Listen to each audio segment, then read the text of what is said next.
What's going on, y'all? What's going on, y'all? So we are back for another episode review of Love and Hip Hop Miami. Honestly, I'm gonna be honest. I get Love and Hip Hop. Ooh, what is it called? Atlanta up in a little bit. I gotta watch the episode. Um, if y'all don't know, like I don't have my cable and all that set up, but I still can see it on the app or whatever. So I missed the episode, so I just wait till the replay or whatever. Do it tomorrow or later on tonight. But anyway, so Love and Hip Hop Miami. This episode really wasn't much, so this review probably not gonna be much, and that's why I didn't even bother to put the stand up to do it. Because it was cute for what it was. It was a mostly positive episode, meaning it was less drama.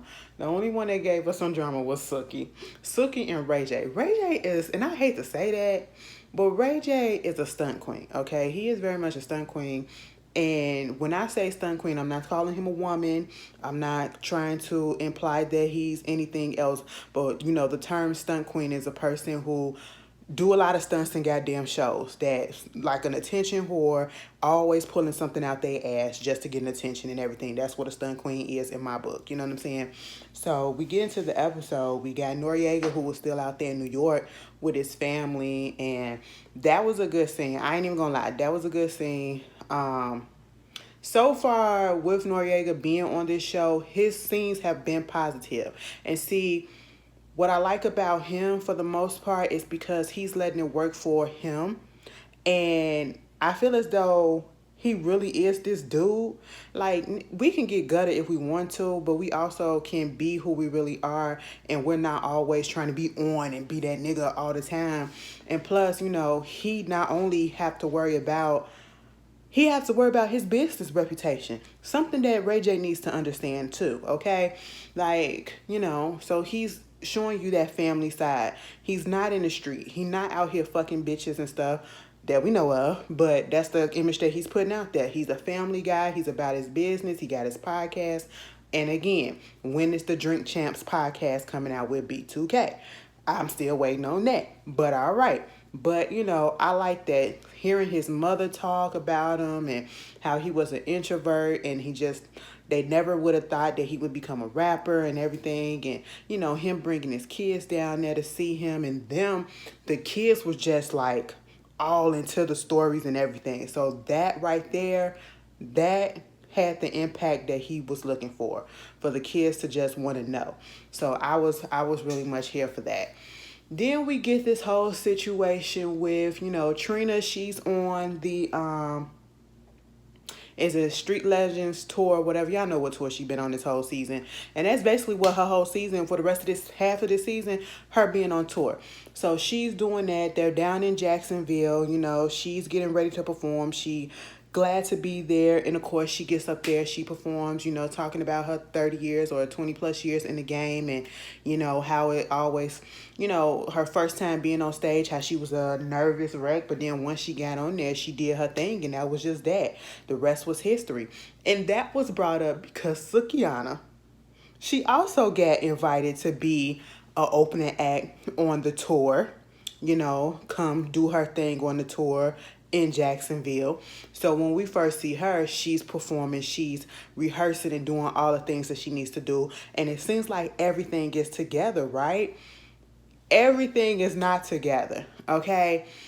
And I, for the most part, actually do like Bill. And for sometimes when I look at their relationship, especially for them being on Love and Hip Hop Miami, it makes it feel as though that Bill is too good for her. And hear me out. Because we see him, at least when I look at it, it's almost as if he's a little bit more supportive of her than she is of him. We always seeing her, you know, cursing him out, hollering at him, throwing the ring and throwing tantrums, kicking him out the car and all that stuff. Granted, I'm pretty sure sometimes that he does stuff to piss her off or whatever, but yet we don't see him doing that to her. You know what I'm saying? He always talking about, this my wife, this is this, I'm gonna do this for her and all this stuff. And he literally said, after everything that went down last week and then the episode before that, when he tried to get her to listen to her song, to his song or whatever, and she basically said, you don't need to be doing that shit right now. That's basically what she said. And having her at his mother's gravesite, I don't know what took a turn in him, but he said, listen, for right now, this is about Suki. I'm going to put my career on hold, and I'm going to be the supportive boyfriend. This is her time to shine. See, not too many niggas would, or not too many men, I'm trying to curb that N word. Not too many men would do that, okay? Especially one who started off and their main goal was to be up in the spotlight some way, somehow. Whether it was through sports, whether it was through music or whatever field, acting. Not too many people is gonna just put their stuff to the back and let their spouse, especially if it's a woman, just go up ahead and get their shine before them. And I appreciate him for doing that because he was being 100% supportive. And I honestly do not feel like he's trying to eat off her coattail. I really don't.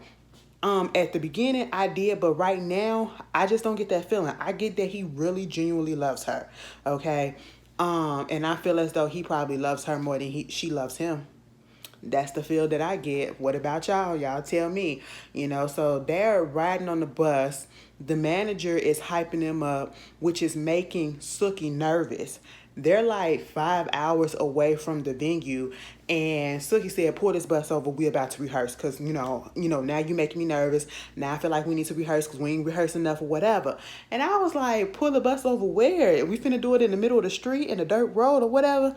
No, bitch, at a gas station. I said, not the gas station where people pumping gas and just a pack of them walking over there seeing what's going on, and then a little crowd forming trying to see what the hell happening. Not them in that gas station looking like the motherfuckers that be dancing on TikTok. Y'all, I just don't understand, why is that a trend now? I don't understand. Because ain't nothing, I would be so fucking embarrassed. Like, y'all really rolling up to gas stations just to do a dance. No matter if it's cars out there, no matter if it's people looking at you or whatever, they doing that stuff in the stores and, in the malls and stuff. Maybe it's because I'm more so to myself. I'm introverted and I'm not that outgoing like that. I don't like doing stuff in front of people because I don't like being judged or whatever. I get nervous and all that stuff. But baby, I just don't understand it. Y'all got a lot of confidence, because Ashley just would never do it. I'd be so scared. I be at my hairstylist getting my hair done, and oh shit, hold on. Is it still recording? Oh, my battery about to go low.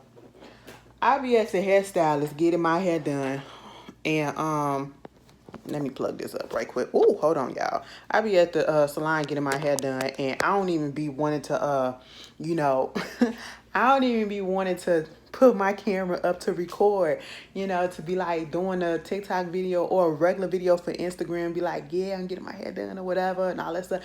I'm not even that type of person, okay? One day I'm going to break out that shell and I'm going to do it, and I'm going to show y'all the process or whatever, but yeah, it just ain't me. And speaking of, when I went to go get my hair done today, do you know it took less than 2 hours? And do you know how messed up my hair was? Oh my God, y'all, my hair was so fucking together. Now, sometimes when I take my hair down, I wash it, the coils comes down because that's new growth or whatever. So that's what they're retwisting. They're retwisting all the new growth and the stuff that hasn't completely locked yet. You know what I'm saying? And so, what happens when it's not treated and locked like that already or retwisted, basically with my hair, it goes back to its natural form. Its natural form of like wanting to just lay straight or lay into a ponytail so it fuses together. So when he be up in there doing my hair, like he gotta pour this shit together. Like last night or the night before, when I first came here, I sat down on this bed and I just pulled my hair over to the front and I just started pulling the strands together because sometimes they get stuck together. You just gotta literally rip them apart. You know what I'm saying? So listen. You have to treat your locks, all right? If you want them to be good, you have to treat them, all right? Don't think that this is just an easy hairstyle. You ain't got to do much. You do got to do some things to it. It's one of the easier hairstyles, but you still have to do some things to it so that they can still be healthy. And that's just all that I do. People be asking me for my routine. I really don't do nothing, okay? I get my hair washed and conditioned, and then I let the shop do a deep condition, and then once I take my hair down, probably like after 3.5 weeks or so, when it start itching or flaking up, I go ahead and take it down, and I probably wash it and put some oil on it or whatever, and then that's basically it. And wait till I go get it done again. That's all. This one needed it bad. I'm sorry that I'm getting off topic. This one needed it bad because I sweated for the past couple of weeks or so, and I was sweating bad.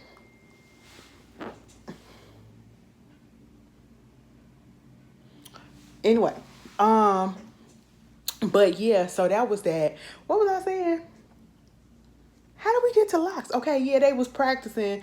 Then they finally get there on the tour, and it was so, I don't know why they did this, but when Trina got there to her dressing room, it was did up.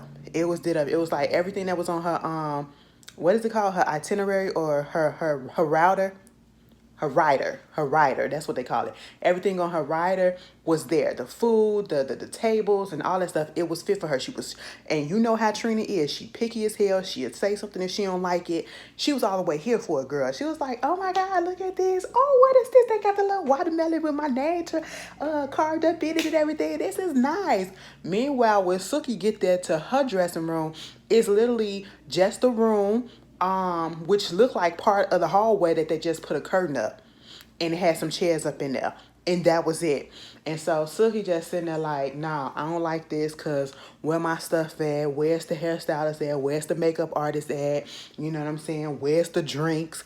And honestly, I feel like Suki should have just been happy with what she got. And I'm saying that because technically speaking, she's still just a beginner, and she's still getting her feet wet. So she's not all the way there yet. This is a time where you bring your own stuff, okay? You have to have all that with you. But they could have given her actual room instead of not a room with a curtain. And then her backup dancer that was just snapping off. Like, what the fuck was that about? I literally thought somebody had did something to her. Somebody had said something to her. No, she just had a moment. She just had a moment, and I do appreciate the way that Suki handled that. I'm sorry, y'all. Somebody texted me. I do appreciate the way that Suki handled that moment when they finally got her back, because Suki said she needed her to do this show. We got to get her back. We got to get her back. And then eventually she does come back, and Suki basically was just talking her down. Suki didn't holler at her. Suki didn't say, bitch, you fucking up my shit. Why the fuck you acting like this shit about you? It ain't about you. This my shit. Suki was like, no, I understand. We doing this for us. This is all for us. We trying to make it to the top. Sometimes we have anxiety attack, panic attack, and I get it. The way she talked her down, I said, damn, what? Which Suki is this? Is this Sukiana?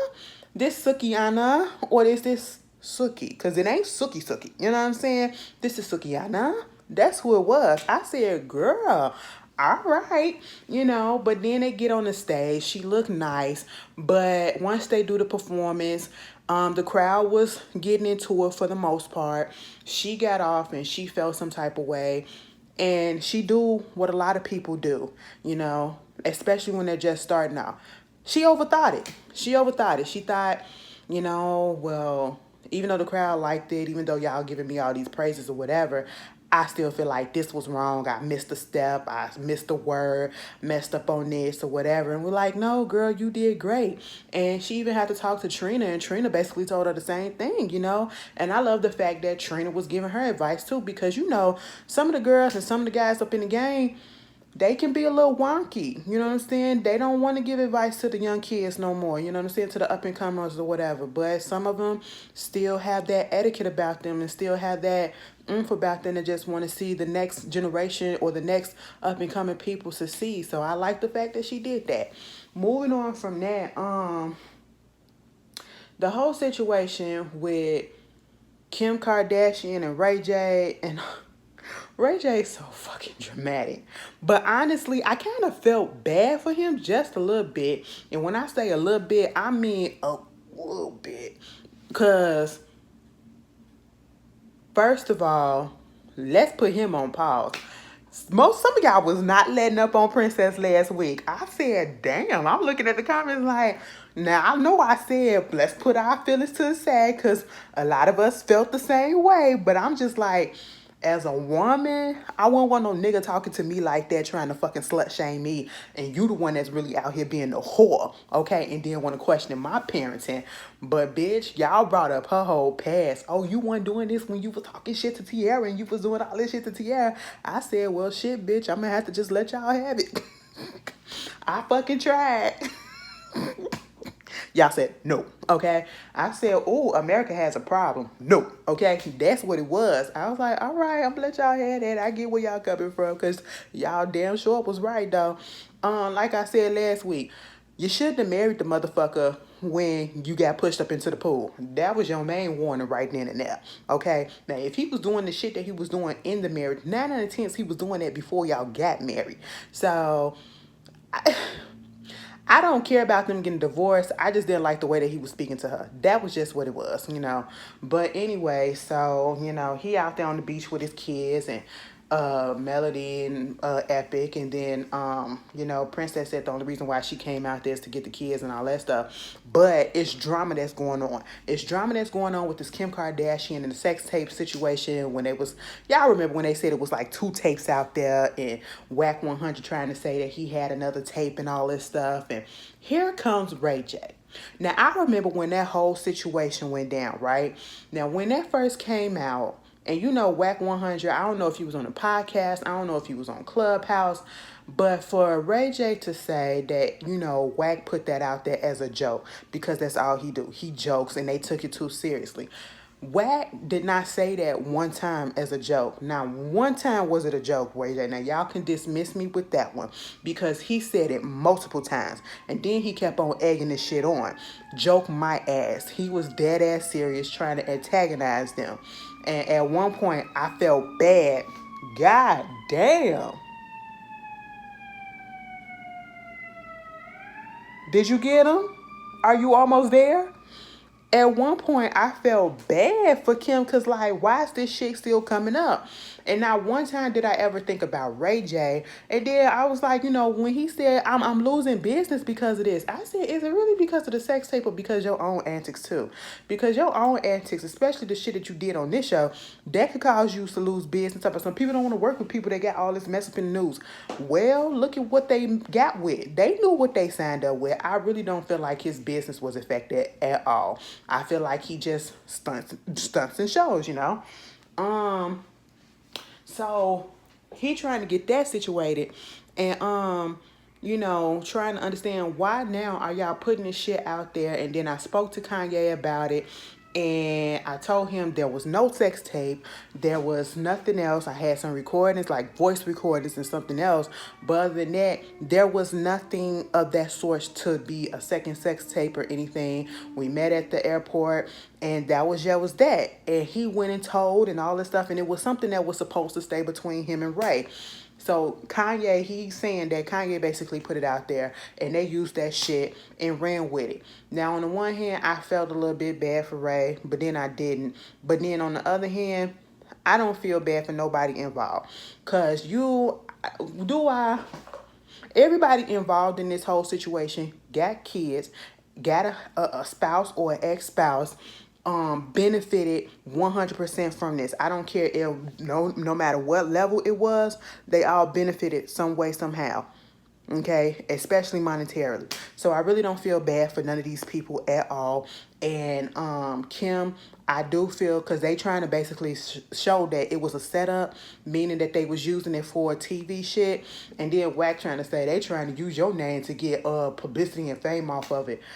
You ain't finna get no fame off of Ray J name, not the fame or publicity that they think they gonna get, but the Kardashians are stunt queens too, okay? They're attention whores too, and they fabricated that whole thing, because once you look at the actual show that shit got played on, that new show that's on Hulu, and when I tell you the way they dramatized that whole situation and made it seem like it was an actual sex tape that Kanye West went and got and brought over in a big ass like carry-on suitcase, and then Kim had all her people come up in there to go look, and as she was opening up, she's crying, talking about it, and we see the case or whatever. But in reality, there really was no case up in there, and there was nothing that was handed over. It was all stunts and fucking shows. It was all smokes and goddamn mirrors for a goddamn TV show. I said, this is, and that is why Kanye and Kim was together. We always wonder, what the fuck was it about them being together? Like, she gonna destroy their career and all this stuff, and don't get in bed with them Kardashians. He fit right the fuck in, because he do the same damn thing and been doing the same damn thing ever since, okay? So I was just like, you know what, Ray J, talking to Noriega, what he needs to do about it, and everybody, including Wack, you need to go talk to the man. I'm sitting here like, whatever, you know, but that was him. Moving on from that, the last thing we're going to talk about is this whole situation with Florence. Florence gonna call her team in, Betty and Ludus, okay, her management team, and basically try to curse them out about the mishap that happened at that festival. Because she said it's practically y'all fault because y'all should have been on top of it. And Ludus said, so what am I supposed to do? I supposed to get up on the stage and fight the dude for your honor or whatever? No, but I get where he coming from, but at the same time, y'all should have had a better hold on this. But at the same time, I feel like they were sabotaged on purpose, and even if they did have a better hold on it, it was out of their hands. It was nothing they could do, and they was just really trying to fuck them over on purpose. That's what I feel like, you know. But you are management. You supposed to be on top of this, so that's why the brunt of it is being brought down on them. You know, so now she in the studio doing whatever it was that she claims to be doing, and then Dawn come up in there because she's looking for new management. She's shopping around just in case. And so we know Dawn, mind you, they didn't say that she used to work with Jocelyn, was Jocelyn's friend, but you know, all the other people that she was cool with in the industry that she helped manage. And Dawn basically said, so yeah, your management team dropped the ball. They did. And if you gonna be with me, the first thing that you need to do is you need to get rid of your husband, because your husband is the one that's getting you booed. Your husband is the one that's dragging you down. Your husband is the one that's living off your coattails, okay? Because what we found out is, in this conversation with Don, is the fact that there was a list that showed the times and everything. I think she said she saw them, but then something else that they did not see, that they should have saw. She was booked to perform. Marlon wasn't booked to perform. And she was going to bring him up there as a guest. And Dawn hit the nail on the head when she said, Marlon did all of that shit. He get on that stage trying to get the mic and all that, not to defend your honor, not so that you can get up there and perform, but so that he can get up there and perform. And she was like, no, that's my man. He was looking out for my best interest. No, he was looking out for his own interest. Marlon has been doing all of this shit because he is tired of living in the shadow of Florence. And that's just all that it is. Florence don't want to hear that shit. Florence gonna wake up and she gonna realize it. But then again, Florence the type of bitch that's gonna still stay with a nigga that's still fucking her over and using her. Because, I mean, she's still with the man. And next week when Gael need her goddamn ass whooped. Actually, everybody in this situation need their ass whooped, because y'all getting on here, whether it's fake or not, putting this bullshit on TV. Destroying y'all families for what? A couple of dollars on a fake shit? Because, Gael, let me tell you something. Why do you wait till Your sister is in work mode. She literally about to perform or just got through performing, and you finna tell her that you fucked her man? Like, come on. He gonna say, what's the proof? What's the proof? He always saying that. He always saying that. I said, child, yeah, where is the proof? She had a video or some shit. Now, don't show me no video you coming to the house or whatever, because anything could have been happening. Show me a video you sucking his dick, okay? Like, something, all right? Anyway, y'all, Love and Hip Hop Miami this week wasn't really much, but it was cute. But y'all tell me how y'all feel about it, and I'll see y'all later. Peace.